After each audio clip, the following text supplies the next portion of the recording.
right, ladies and gentlemen, we're continuing on our second period, and this is MacEwan University's For the Growth of the Game, examining racial discrimination in hockey, and we're set for our second hot stove, which is barriers in addressing racial discrimination in hockey. So there are a number of barriers that players, coaches, and others involved in organized hockey face when they try to address racial discrimination.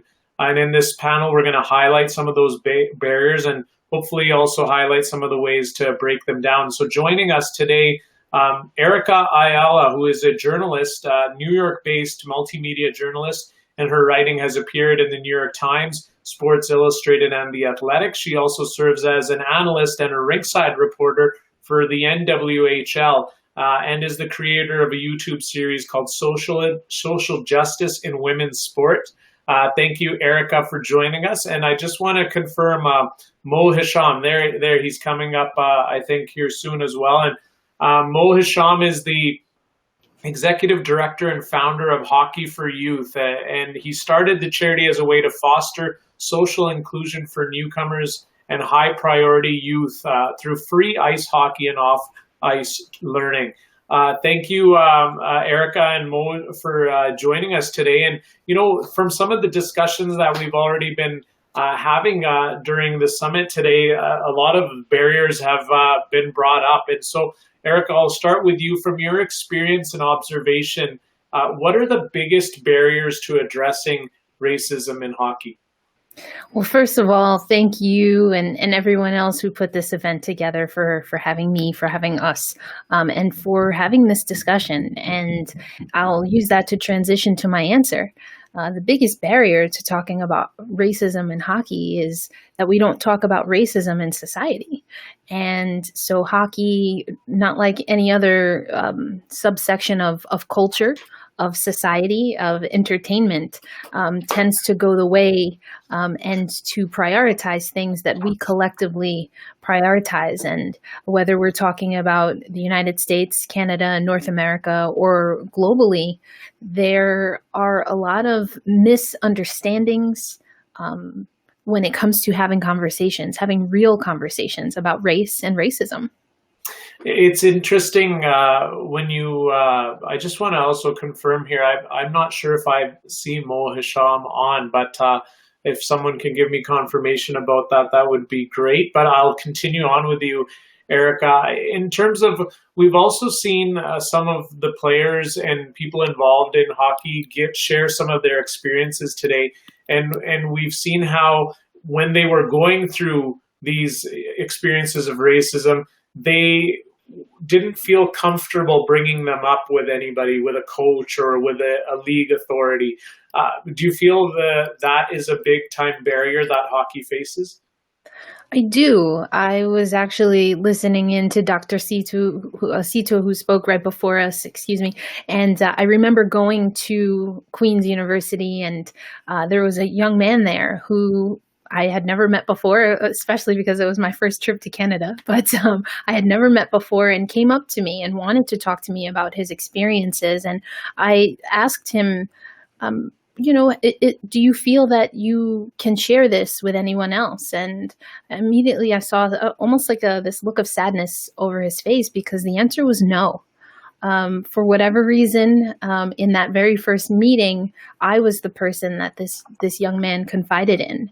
And I got the impression that it was something that a billet family wouldn't understand, that his immediate family was far from him and maybe didn't want to cause any worry or concern.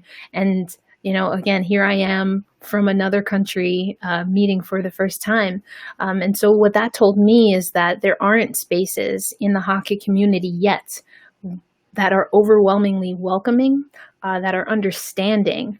And I think that comes from when we have players that share their experiences, whether it was 1 week ago, 1 month ago, or 10 years ago, we have to embrace them and hear them and believe them. And from my vantage point, the greater hockey community, unfortunately, has not done that.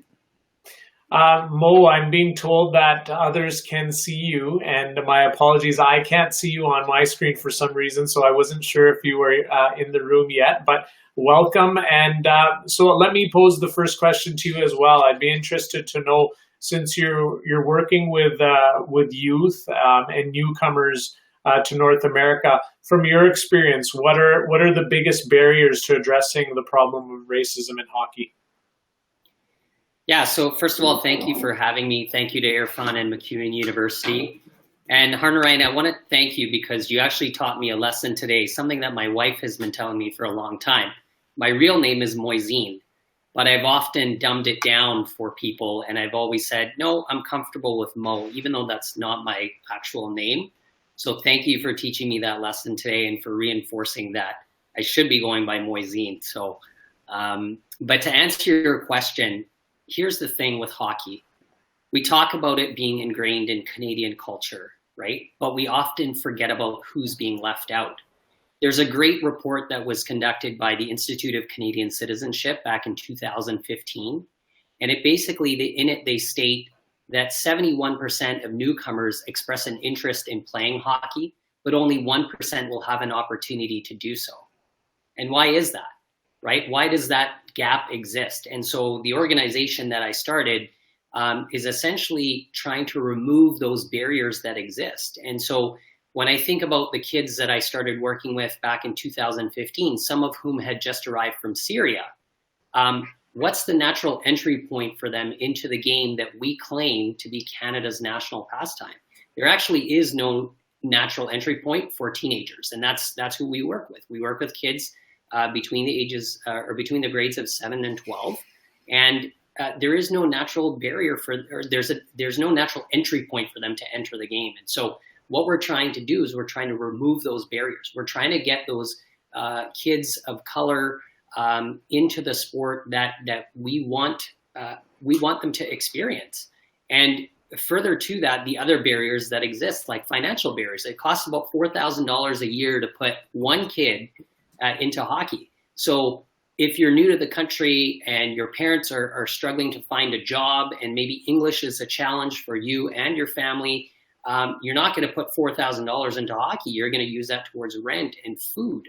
And when you look at high priority communities, they're often made up of racialized families.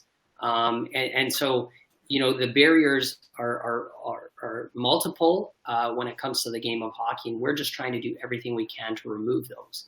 And that also diversifies the game, right? For us, we have kids from 32 different countries of origin who are learning how to play. We have kids from Jamaica and Cuba and Vietnam and Pakistan and Syria and Ethiopia.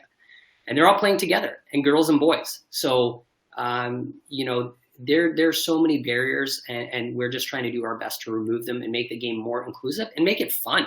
Because honestly, that's what hockey is about. It's not about, you know, making it to the NHL. The stories are about the kids that are on the ground that are playing at the grassroots level. Fantastic to hear about your organization, Mo. There's a quote from Bob Dawson in the policy paper that was written about anti-racism in hockey. And Bob's quote is, "Changing the face of hockey won't change the culture of hockey, but changing the culture of hockey will change the face of hockey." And it kind of goes part and parcel with what you were just talking about, Mo.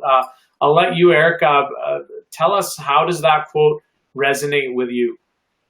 Sure. It kind of reminds me of that famous quote by James Baldwin, actually. You know, not everything that is faced can be changed, but nothing can be changed until it is faced. And I think what Mr. Dawson is getting across is that just adding people to a culture that has maybe no idea how to change or even no intention of changing is not going to benefit the sport, and it's certainly not going to benefit that individual. It might actually make things more difficult for that one person, whether it's just that one woman in a boardroom, that one BIPOC player on the ice. So what we need to do is look at how we create a more inclusive culture.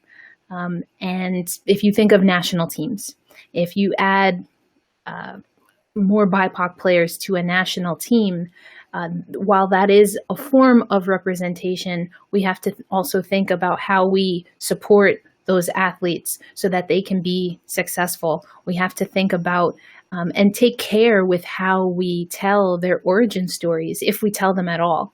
And it's not just enough to have different Black and brown faces in a space. We also need to engage them, allow them to share their culture, again, their origin story, and so that they can inspire not just the people who may look like them, but also an individual who maybe feels that they don't necessarily belong or they're not represented in a space, and give them some encouragement, give them a pathway to be able to engage in things that they're passionate about and that they love.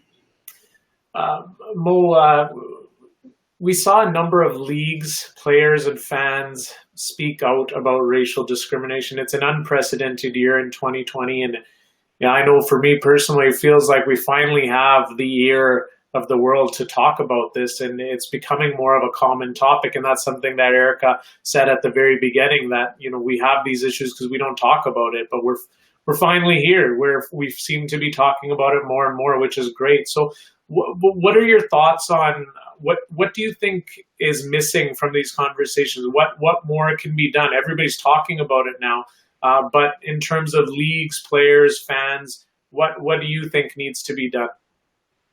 Yeah, so really great question. I will tell you that I got appointed to the NHL's Youth Hockey Inclusion Committee, and these are certainly conversations that we're having as committees and subcommittees. But I'll tell it to you like this. I like to share stories about the kids. Today I'm here representing my organization, but I'm representing the kids. And I'll give you two quick examples. So a young man from Ethiopia, his name is Firel Yadeta. He moved to Canada on his own on a high school scholarship, seemingly ends up in Montreal, then ends up in Toronto, lives on the streets for 2 days, ends up at Central Technical High School in downtown Toronto, and becomes a part of our program. And it was week 5, and I remember vividly talking to him and a young girl named Fadila, who's from Syria.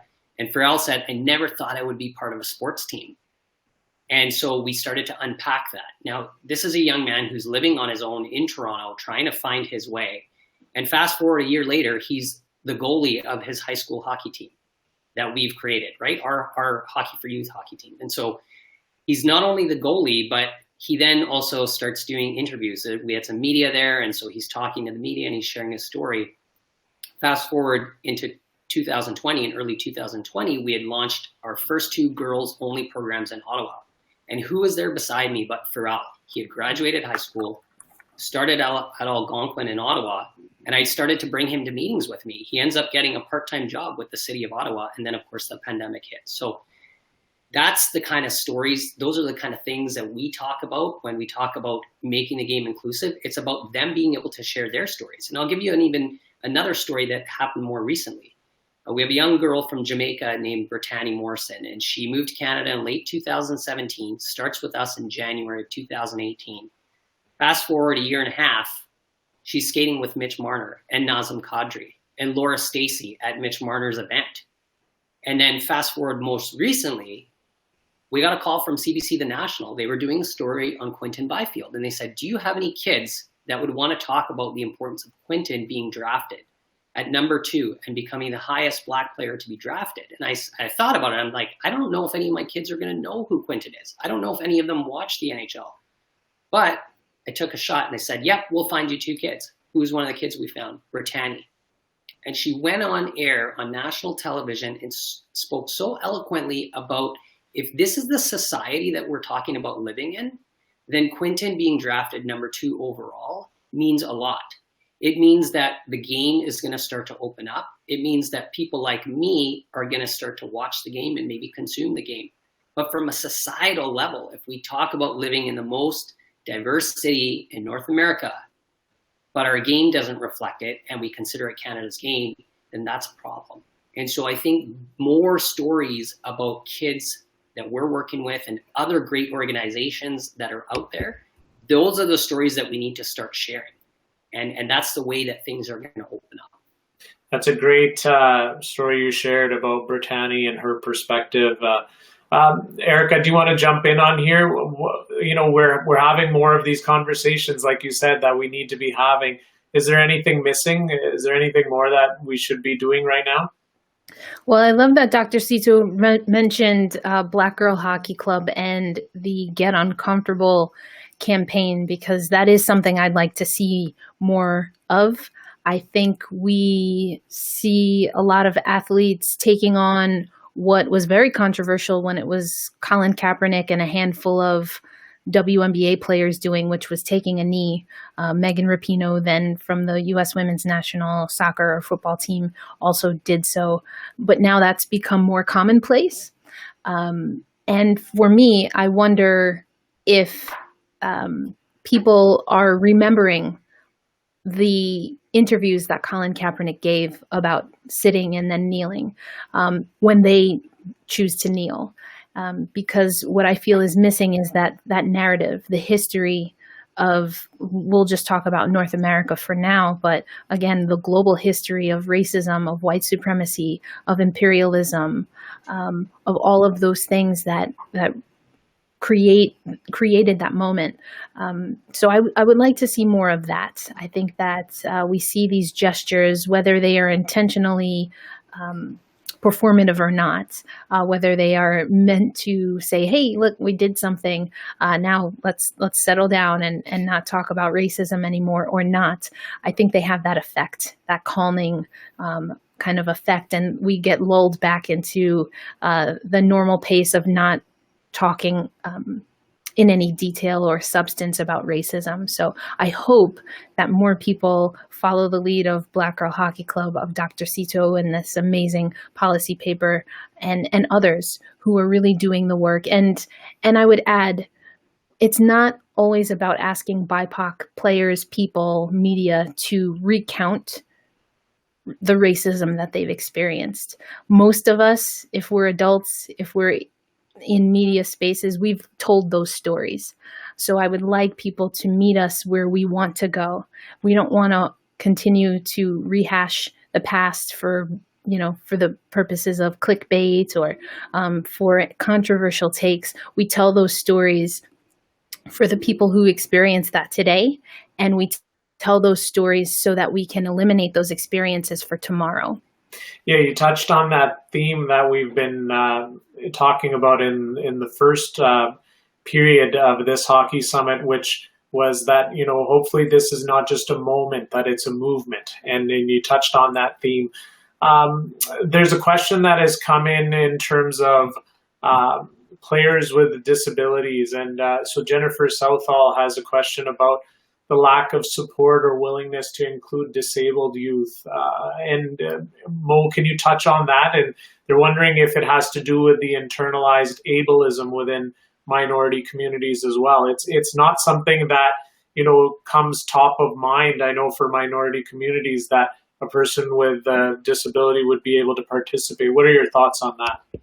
Yeah, look, I'm intimately aware of the challenges that surround a sport like hockey and ableism. I have a cousin who's got severe cerebral palsy, and I know there's organizations like ASHA, the American Special Hockey Association, who are really kind of taking on that opportunity to make the game even more inclusive.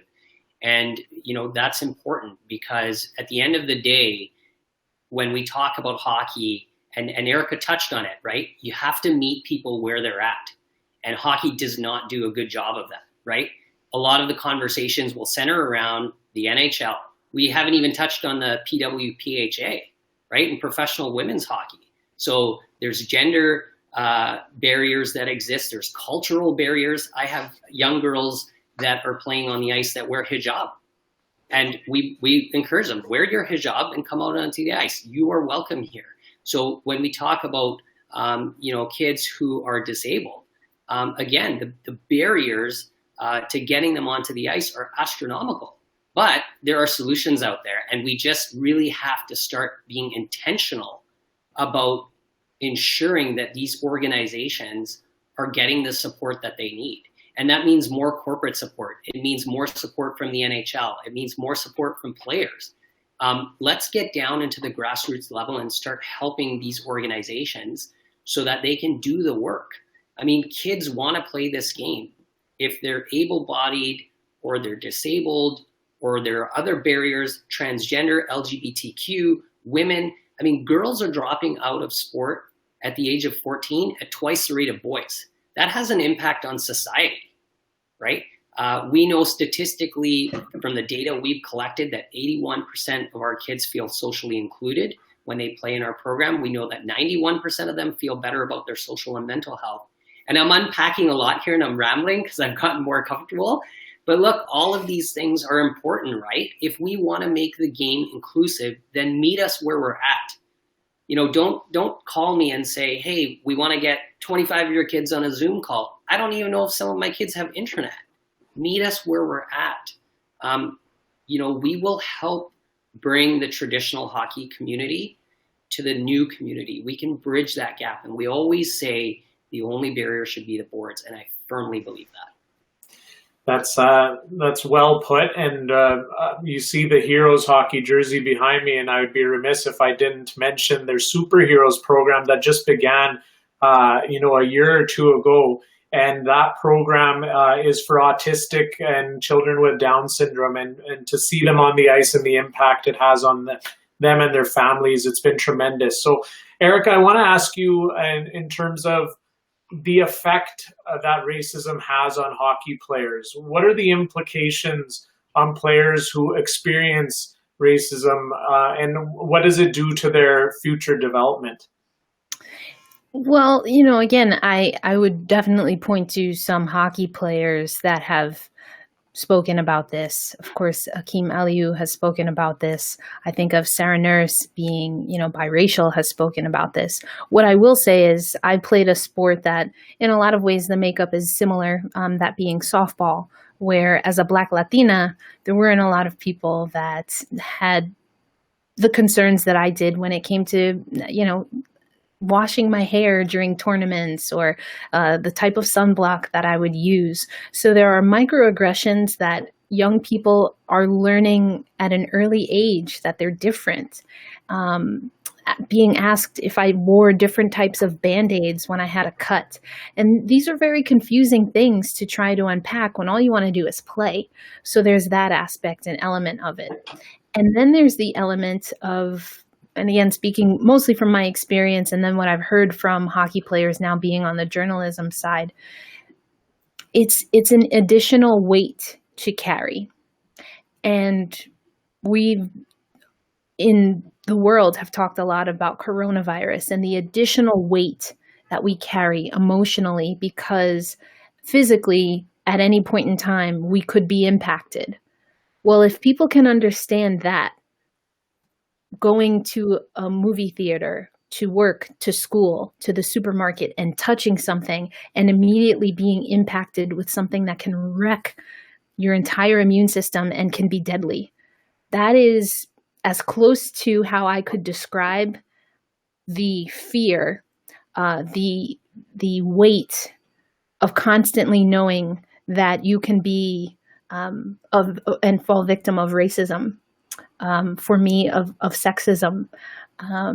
That's as close as I can get. It's swift. You don't always see it coming. And so there's always this guard that is up. And as we in sport talk more about the mental and physical connection and how elite athletes are successful when they can blend those two parts of performance, then I believe it stands to reason that if you're carrying an additional weight of not knowing if you'll be accepted, of not knowing if you will be physically targeted because of something that you can't change and that you don't necessarily want to change, I would argue that is a lot of additional weight to carry. That's so much of what you said there resonated, and I'll let you get in on that too, Mo. Erica, you mentioned sometimes it's blatant and you don't know when it's coming, but sometimes it's even well intentioned. I mean, I've been told welcome to Canada several times, and it's heartbreaking because I am a patriotic Canadian. I love hockey, and so it's something that sometimes you can't even imagine where it's going to come at you from. So that really resonated. Mo, I'll let you get in on this with your thoughts as well. Yeah, look, Ryan, I think you put it so beautifully, and same with you, Erica. And I'll touch on a couple things here. But Ryan, the fact that you have to say that you love hockey so that it justifies you being Canadian, that's where we're coming from, right? That our guards are up. We're constantly having to prove ourselves, which is crazy when you think about it, right? It doesn't make sense. And I will tell you, again, talking about stories, I've never really told the stories. I've spoken to very few people about the experiences that I've had, but I'll share one story. I'm not going to tell you what level this coach was at. I'm not going to tell you where this happened. But when I started to unpack that more recently, I was at a coaching conference, and I was at a round table. There was probably about 8 of us sitting at that round table, and then we were going to the next room. And what I heard is that this coach said, hey, I was wearing an Irish hat, and I was funkily dressed because I like to dress funky. And he literally said to somebody else, hey, who let the cab driver in? Mm. So at that time, and I confronted the coach in a banter kind of way, right? Like you do as a guy, like you banter. Oh, I heard what you said. Ha, here, cheers with a beer.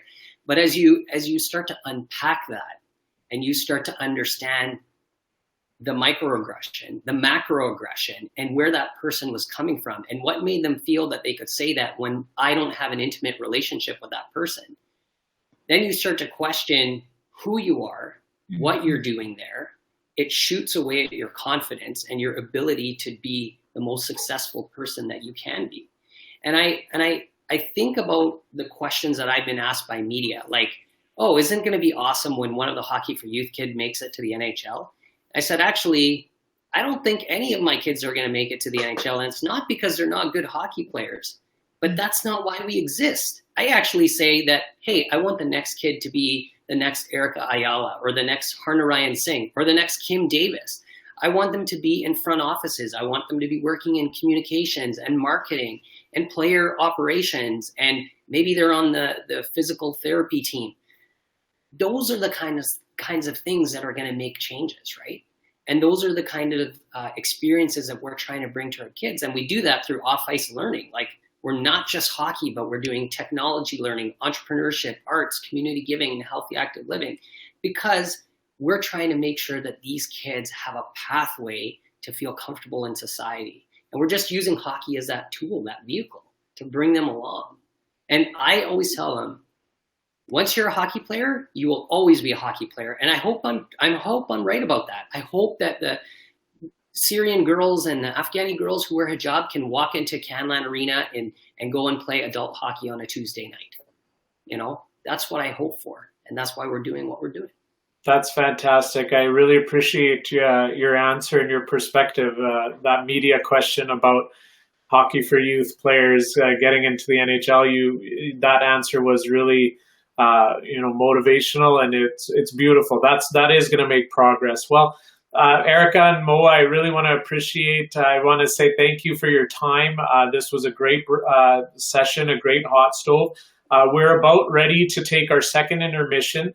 At this time, I would also like to just remind everyone that this summit is funded by the Government of Canada's Anti-Racism Action Program, hosted, of course, by MacEwan University. And thank you once again to our sponsors, the MacEwan University Griffins, the Oilers Entertainment Group, and Upperna Hockey, and the Indigenous Sports Council.